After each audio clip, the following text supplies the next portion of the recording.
Hey, Mech Warriors, welcome to Bad Ben's Battle Mechs. I'm Bad Ben. Today, I want to talk about Tamar Rising, which is basically the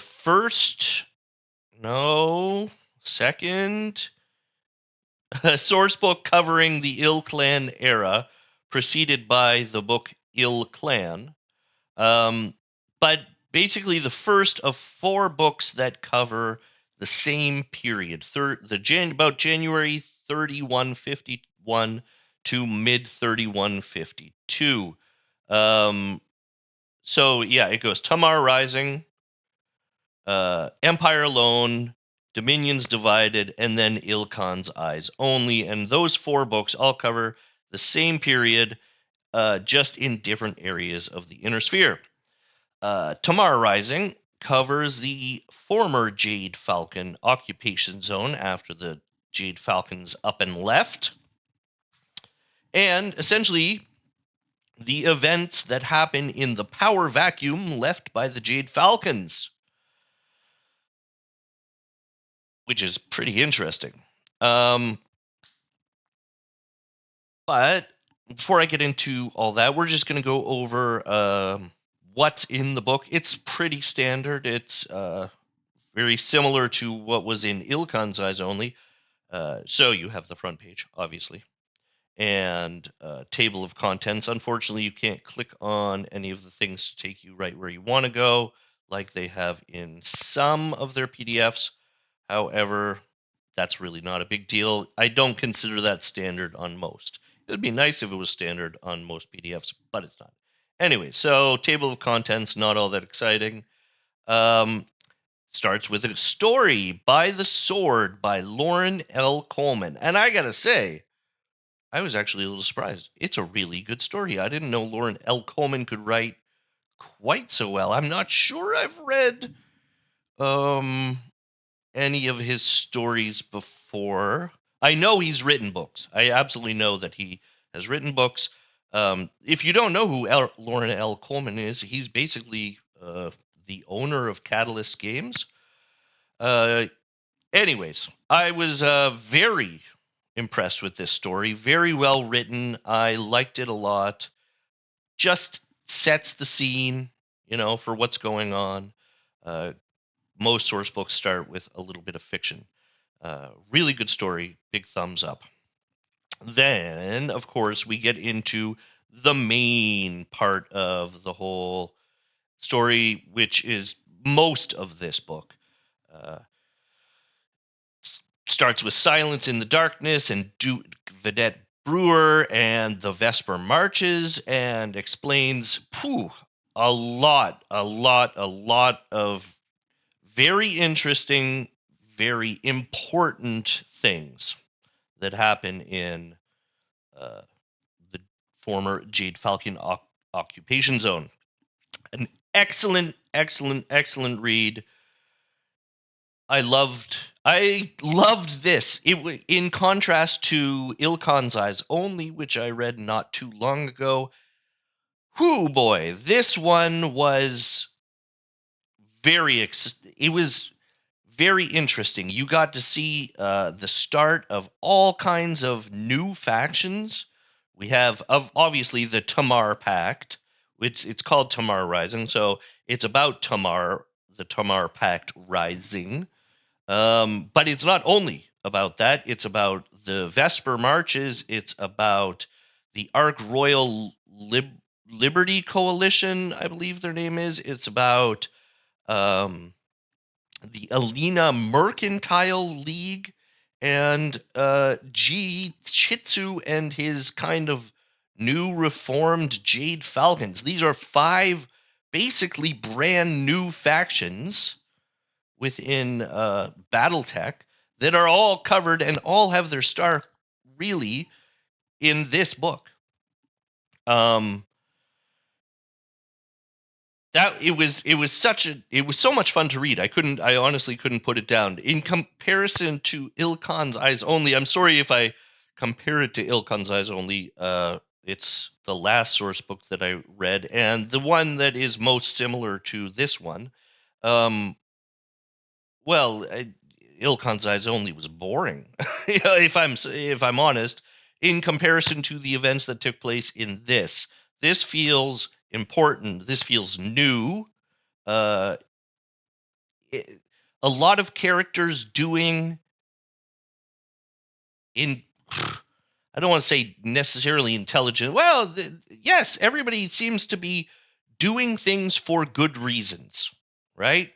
Nobody's just, power hungry. Well, I mean, they're all kind of power hungry, but it's I don't want to give away too much, but every one of these new factions has interesting reason for starting, interesting characters who start it, and interesting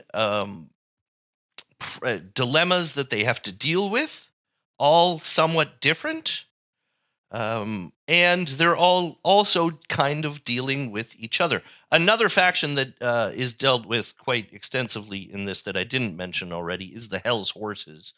That's not a new faction that's created, but and the Lyran Commonwealth, but those are kind of like the two big factions on the edges of this power vacuum zone, the hinterlands, as it's called. Um, yeah. So I don't want to spoil it too much. I don't want to get into it too much, but like this is a source book. This is yeah. It's interesting. It's new factions. It's interesting characters. I loved it. I thought this was, in comparison to Ilkhan's Eyes Only, such a better read. That's all I'm going to say about that. All right. So what else? Then, of course, we have the maps. This is the area we have down here: the Tamar Pact, the New Jade Falcons, Alina Mercantile League, the Vesper Marches, the Ark Royal Liberty Coalition. Here's the Lyrans. Here's Hell's Horses. There's this one little. They don't really talk about these guys very much. They get mentioned. What are they called? The Malthus Confederation. Basically, an organized crime family. Um, Actually, they get more time in the book. Hotspots Hinterlands, which is really kind of a companion to this book because it describes the campaigning throughout this whole area. Anyway, so we got the maps. We got then, after the whole story, it goes into each faction, talks about each faction, uh, basically kind of just reiterates everything that you just read, you know. But it does help. It helps you because everything throughout the whole kind of story of the book, I don't want to call it, it is a story, but it's kind of supposed to be nonfiction, sort of. Anyways, um, throughout that whole thing, it goes back and forth and back and forth. And I can understand if it gets a little confusing. You don't know who exactly they're talking about right now, and who was that, and blah, blah, blah. And then, so it just gives you a good overview here of everything that's going on with each faction individually. Very nice section, good read. Then you get the personalities with their pictures, right? We got Trillian Steiner and Francis Ross. We got a lot of people talked about in the book, and some people that aren't really talked about much in the book. For example, I don't remember exactly who Francine Ross is. Yeah, no, I do. It's Lieutenant General 17th Artillery Guards. Yeah, I know who she is. I do. And she did make an appearance in the overall story. Anyways, so you got this section, it tells you about each person, just in case you get confused. La, la, la, la, la. Then, of course, each planet. Here's Alina. Tells you all kinds of stuff, but it also goes into history of each planet. I love reading about these different planets. One of my favorite parts of these books. And all, these are the important planets that are talked about most in the book in this area. So this would be the capital of the Alina Mercantile League. And then what do we get? We get the rules annex. So yeah, creating Tamar Rising scenarios.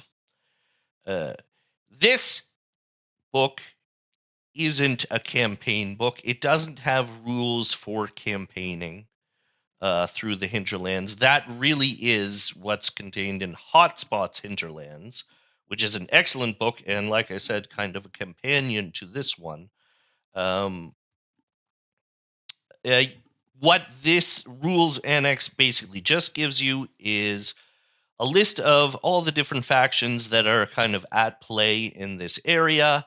It gives you force composition rules, average skill of the people. It gives you a few special command abilities. A few of the different factions have like a special pilot ability, and it tells you from which random assignment table to choose from.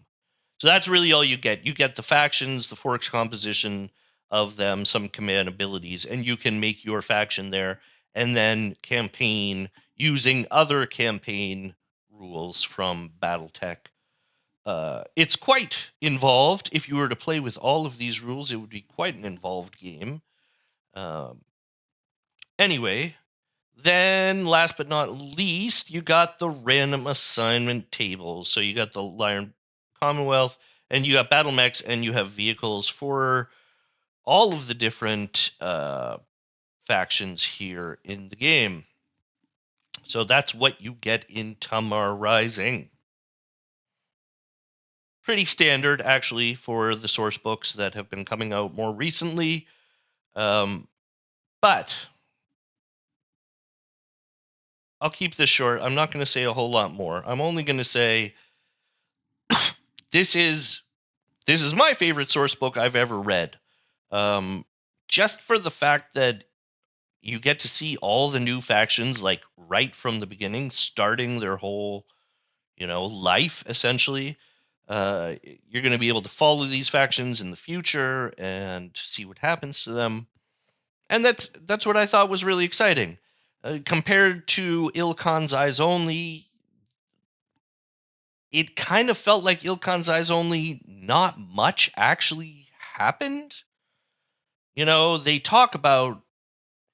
They talk about a lot of stuff, but not a lot changes significantly. Um, which is fine, I suppose. But in this Tamar Rising, this is like the biggest changes in the Ill Clan era, and I really enjoyed it. For that reason, I give it 2 thumbs up. Uh, yeah, that's all I'm going to really say about Tamar Rising. Great book. You should go read it. Uh, yeah. Then I'll let you go and say have a good one. Hope to see you next time. Bye bye.